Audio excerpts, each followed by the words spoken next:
Welcome to Friday Takeaway. This week LPI has all the right moves and apparently a stronger ringgit is good for BFood.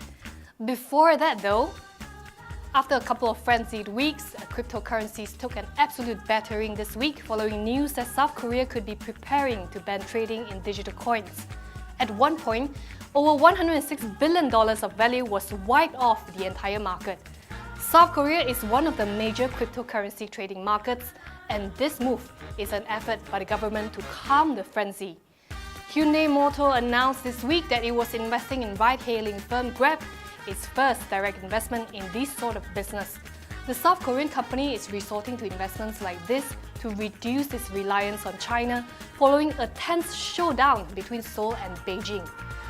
Now, the World Bank is expecting the country's GDP growth to moderate at 5.2% for this year, from an estimated 5.8% last year, citing in particular a gradual slowdown in China.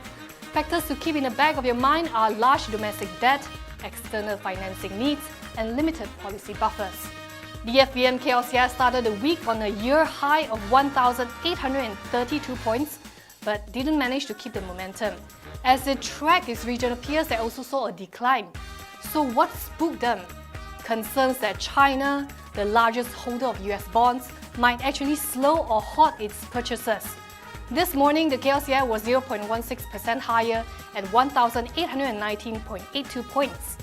Yet, if there was a bright spot this week, it was the ringgit, which after a couple of softer days, strengthened on Thursday to below 4 to the USD and below 3 to the SGD. This morning, it was around 3.9722 against the greenback. Insurance outfit LPI Capital announced its full-year earnings this week. LPI Capital subsidiary Longpack Insurance is, as the name suggests, in the insurance business with 21 branches in Malaysia and a foreign branch in Singapore. Their chairman is the Venerable Tan Sri Tehongpiao. So what's so hot about this company? LPI shares saw a nice little bump after it announced a second interim dividend of 45 cents per share. The company also proposed a bonus issue of 1 for 5, which while changes nothing fundamentally, is seen as a nice little reward for its shareholders. Earnings-wise, LPI says that it did pretty well despite the ongoing liberalisation of the sector, with 4Q net profit up 1.9% to 83 million ringgit, largely due to its general insurance segment. However, if you look at the full year, profit was actually down 22.2% to 403.7 million ringgit. But that was mainly due to a one-off gain of 150.4 million it saw from the sale of equities in 2016. No, the bigger issue will be the increased competitive pressure arising from the ongoing liberalisation of the insurance sector, which LPI admits is going to prove an issue as it learns to play on a brand new playing field. Both M Investment and MIDF Research are neutral on LPI Capital.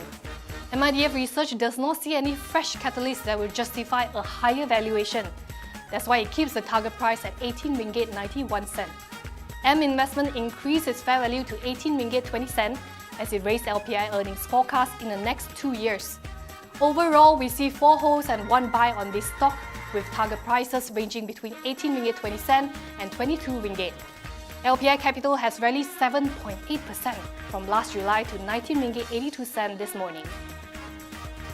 Berjaya Food Berhad, also known as the Berjaya that runs Starbucks.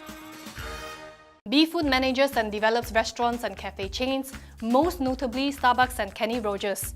Other subsidiaries include Jollibean Foods and Berjaya Roasters Cambodia.